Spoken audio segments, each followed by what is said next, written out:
Bismillahirrahmanirrahim. Assalamualaikum warahmatullahi wabarakatuh. Perkenalkan, nama saya Muhlisa dari MBS 5C.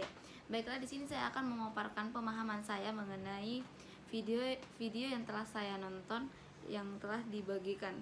Nah, baiklah, pertama saya itu akan dari video yang saya lihat itu, di situ tuh secara garis besar itu memaparkan mengenai kos-kosan, tentunya pada Mami Kos. Nah, seperti yang kita ketahui mengenai Mami Kos itu adalah suatu aplikasi yang dimana dipergunakan untuk bagi customer maupun bagi pemilik kos itu sendiri.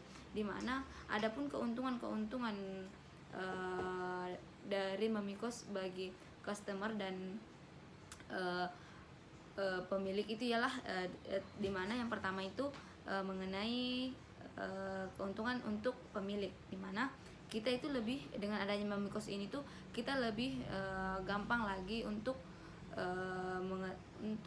melihat kondisi kos itu sendiri tanpa terjun langsung atau tanpa datang langsung ke tempat kos itu sendiri, karena kita sudah melihat di aplikasi itu bagaimana data-data dari kos itu, bagaimana kualitas serta kenyamanan yang ada di kos itu.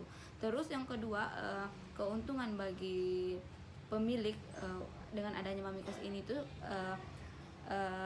mempermudah memasukkan data-data, dengan artian dengan adanya data-data tersebut lebih memudahkan kosannya itu dikenal lebih banyak orang karena adanya aplikasi ini. Serta dengan adanya Mami Kos ini tuh sangat mempermudah bagi para pencari kos. Karena apa? Karena itunya tadi tersedianya fasilitas-fasilitas penyedia dan penyedia dari pemilik kos itu tersebut, karena adanya data yang telah dimasukkan untuk disediakan di Mami Kos itu. Terus mengenai kos-kosan di masa pandemi ini, apakah tetap lancar atau putus? Karena yang seperti kita ketahui dengan adanya pandemi, mahasiswa itu diliburkan, jadi otomatis kebanyakan mahasiswa keluar dari kos. Nah, dengan itu kosan akan sepi. Nah, dari segi kos-kosan ini tuh tidak semua kos-kosan itu untuk mahasiswa saja, pasti juga ada di wadah untuk pekerja, industri dan lain sebagainya. Dengan maka dari itu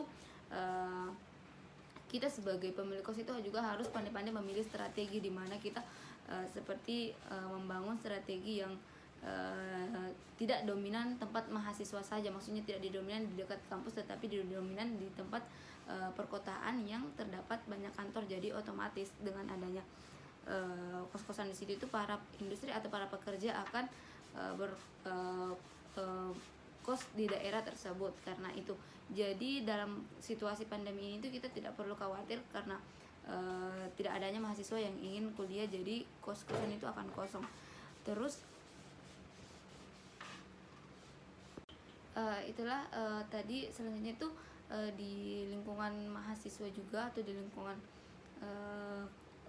mahasiswa yang berkos itu tidak sebagian besar itu mahasiswa meninggalkan kos. Karena apa? Kan di masa pandemi itu kampus dilaksanakan atau melaksanakan kuliah secara daring, otomatis kita itu menggunakan internet. Nah, tidak semua mahasiswa itu mempunyai tempat asal atau daerah yang jaringannya itu mendukung. Jadi otomatis mahasiswa yang jaringan tidak mendukung di daerahnya itu pasti tetap stay di kos itu untuk mendapat jaringan yang bagus agar tetap berkuliah.